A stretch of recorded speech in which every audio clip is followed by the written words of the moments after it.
Hello there. The British media landscape is a dense market with several full-time 24-hour news channels as well as newspapers and magazines for every political spectrum. The larger newspapers in particular often position themselves so clearly politically that the boundaries between journalism and party organs sometimes become blurred. I wouldn't often say sometimes though. In particular, the more right-wing, conservative-oriented and anti-woke audience relevant to Talk TV gets new input every day in the high-circulation Daily Mail, albeit without regard to its truthfulness. Rupert Murdoch is now making Britain happy with a station for right-wing audiences. He hired the star hooligan Piers Morgan as moderator. But why doesn't anyone want to see that? There is no escaping TV presenter Piers Morgan. He's all over London grinning at you, huge mostly, sometimes with a devil squirrel on one side of his head and a halo on the other. Love him or hate him, but don't miss him. What is he, Marmite? But they wrote that on many posters next to it, so you may love him or hate him, but you shouldn't miss him. But I think... For example, on the commuter rail tracks heading into the city towards Waterloo Station, the poster is so long that from the moving train it looks as if you can never really get past it. So it can't be said that nobody noticed that Piers Morgan was back on TV. Therefore, the question arises, why then hardly anyone switches on? Piers Morgan himself sends links to his interviews and their supposed relevance on Twitter from time to time. In the real world, beyond social media, however, Rupert Murdoch only cares about numbers, and Talk TV's numbers are abysmal. In the week that Prime Minister Boris Johnson resigned and was big news, and the news in Britain was at its peak, an average of just 43,000 people tuned into the news channel Talk TV, compared to more than 14 for competitor and industry leader BBC News. They're 14 times as much. But after all, Morgan's viewers, they probably liked the stuff, but I don't know why. Johnson was repeatedly referred to in the British tabloid media as a greased piglet. That's why Morgan used one pig in his news. Murdoch launched Talk TV at the end of April because he apparently believed the country needed another Fox News copy, a station for the more right-wing conservative target group of the yes, probably may say people.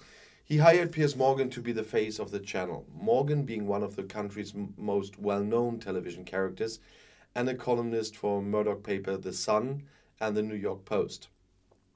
His salary is reported to total £50 million over 3 years.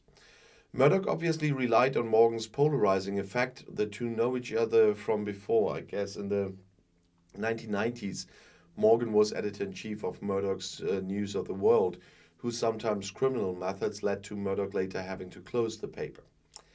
Morgan had already moved on to the Daily Mirror then, where he was involved in a wiretapping scandal that outraged the country in the 2000s. At the time, British tabloid reporters tapped dozens of celebrity phones, and Morgan has denied any involvement to this day. Morgan's show Uncensored claims to tell nothing but the unprotected truth. In the opening credits, a brain turns in which supposedly censored regions light up. Piers Morgan says what the left-leaning and woke society no longer allows. That's his message. The concept is simple. Morgan talks to all sort of guests, and the station benefits from his good contacts in the world of showbiz. He did the opening show with Donald Trump, and Morgan provoked Trump so specifically that he left the studio for a moment. Otherwise, Morgan speaks almost exclusively to his guests via video switching, as is customary throughout the station. There is talk throughout. The program essentially consists of a series of talk shows with a broadcast being cross-platform. And that means the programs are also broadcast via app, radio and TV, which is why the moderators in most shows sit in a simple studio with a radio microphone and wear headphones. The concept hardly differs from the competitor GB News, which went on the air just over a year ago. The fact that both channels address the same and rather small target group does not make things any easier for Talk TV. There have even been days in the past few months when, according to official measurements, nobody tuned in for hours.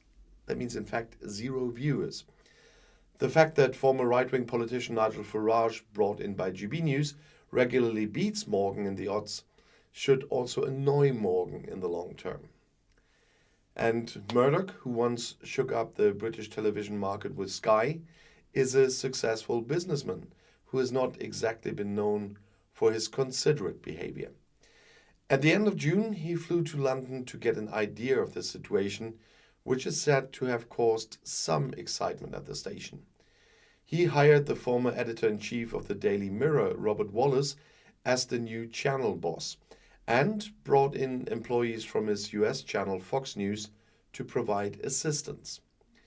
The Guardian recently reported that both broadcasters are in the red, making their futures uncertain.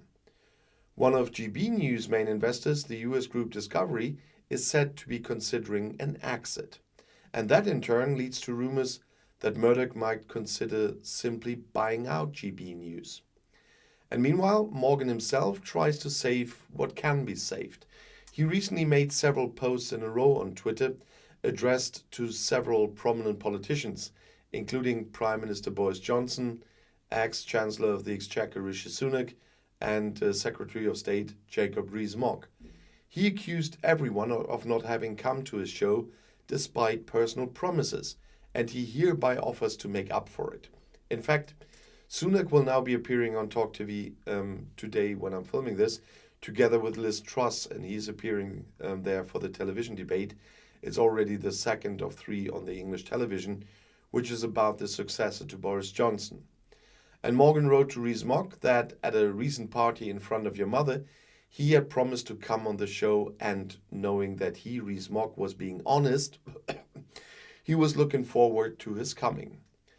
Morgan wrote to Johnson that he had promised him an interview for 7 years now, but like so many other promises, he was not keeping it. He has nothing to do but squat around in number 10. Desperate. That's what many of Morgan's followers wrote under the post. That might not be entirely wrong, although Morgan's desperation is understandable. Just a few weeks ago, just before Murdoch arrived in London, Morgan's show drew fewer viewers than a 1970s sitcom rerun. And I don't make thousands and thousands and thousands and thousands of viewers, but I'm quite glad that each and every one of you is here. So I don't mind, and I won't close it up only because too few viewers or whatever. I'll see you in my next video. Ich komme wieder.